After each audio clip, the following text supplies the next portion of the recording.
Good. Good. Welcome to the Science Museum of Minnesota. My name is James, and I'm pleased to welcome you to cryogenics. The world of ultra cold temperatures. So cold that if I take this piece of stretchy rubber here and I place it in this ultra cold liquid for, I don't know, let's just say 1, 2, 3 seconds.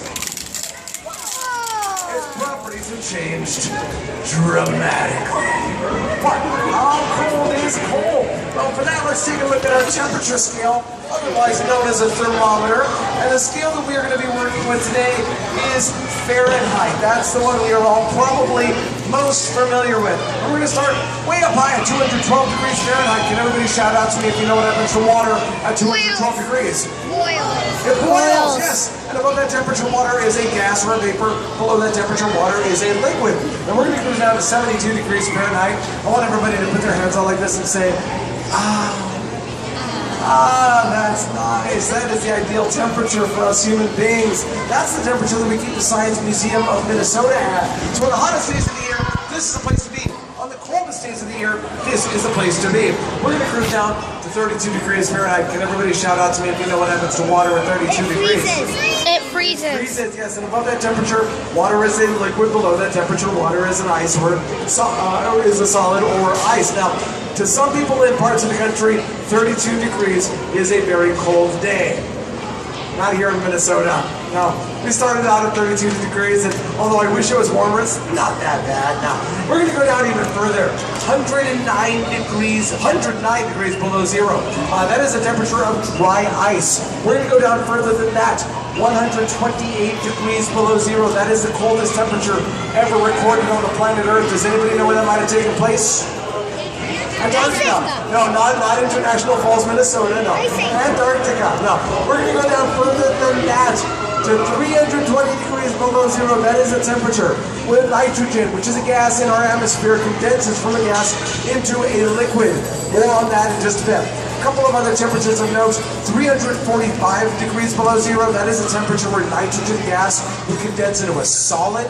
One more temperature to think about. 460 degrees below zero.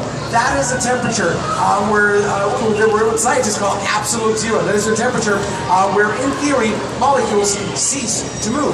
But the temperature we're really going to focus on today, friends, is that 320 degree below zero mark. That is the point where nitrogen gas condenses from a gas into a liquid. Now, before I proceed any further, 320 degrees below zero is super cold, and it can cause instant frostbite. So I'm going to ask everybody in the audience to make a deal with me.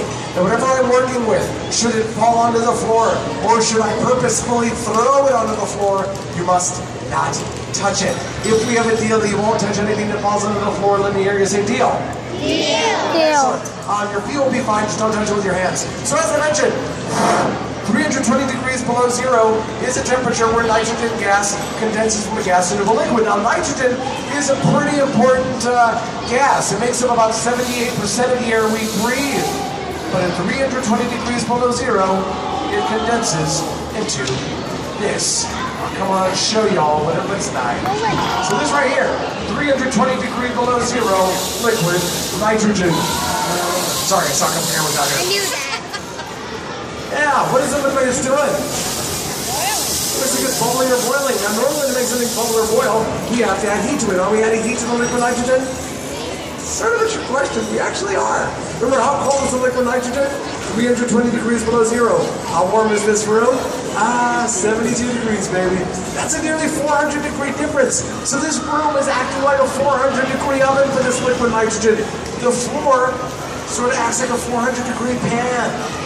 And aside from what looks like a couple of water droplets on a hot pan, it's almost instantly gone. But is it really gone? No. It's just changing from a liquid back into a gas. And there's a way that we can see the liquid nitrogen turning from a liquid into a gas. Question. Is that nitrogen gas we're seeing? Now remember, nitrogen makes up about 78% of the air we breathe. If we could see it, it'd be really annoying. I wouldn't be able to see you, you wouldn't be able to see me. All we're seeing when I blow on this bucket is vapor. The ultra cold temperature of the liquid nitrogen is condensing water molecules in the air and in my breath, and we are seeing vapor. Now there is a way we can witness liquid nitrogen changing from a liquid into a gas.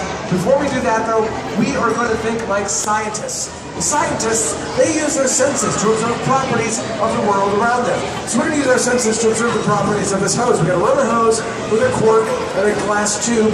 And what color would you guys say our hose is? Black. Would you say it's bendy or stiff? Bendy. So we have a black bendy rubber hose, black bendy rubber hose, black bendy rubber hose. Remember those properties, black bendy rubber hose. Now next up, we are going to be working with what is called an Erlenmeyer flask. Ooh, can everybody say that after me? Say Erlenmeyer flask. Very nice. So for those of you who have not taken chemistry yet, if on your first day of class you want to impress your professor, you can say, why professor, is that not an Erlenmeyer flask we're using? And your professor will say, why, yes it is. Where did you learn that? And you can say at the Science Museum of Minnesota. You should become a member today. Membership means more. All right. So we are filling up an Erlenmeyer flask with 320 degree, boiling liquid nitrogen. It's okay. My boss says it's okay to make a mess. Science is fun when it's messy. All right. Now we've got ourselves our black hose with a cork and a glass tube. Let's see what happens when they, that's cool. So what's happening is that the liquid nitrogen very quickly is turning from a liquid into a gas. And as it turns back into a gas, it has nowhere to escape but through our hose. And as it escapes, the ultra-cold temperature of the liquid nitrogen is condensing water molecules in the air, and once again we are seeing vapor. Now some of you guys might be saying, well, he's making that happen because he's moving the flask around. That's not the reason I'm moving the flask around. The reason I'm moving the flask around is if I don't move it, it will unfortunately freeze to the table. Which actually I've learned on a number of occasions. 3 times the first day I did the show. Somehow I almost managed to do it again last week. Ooh, what color is our hose now? White or gray? Would you guys say it's bendy or stiff? Stiff. It is frozen. Stiff. And I fear I may owe the Science Museum of Minnesota a portion of this week's paycheck for ruining perfectly good company property. So we're gonna put that down. Hopefully it goes back to its original properties, but the effect that the ultra-cold temperature had on this hose and on the piece of stretchy rubber that I demolished at the top of the show is the study of cryogenics, the effect of ultra-cold temperatures on things. And we're going to be using the liquid nitrogen to see the effects of ultra-cold temperatures on some solids, some liquids, and some gases. We're going to start off with a solid. Right here I've got a ball. Anybody know what sport you play this ball with? Shout it out if you know.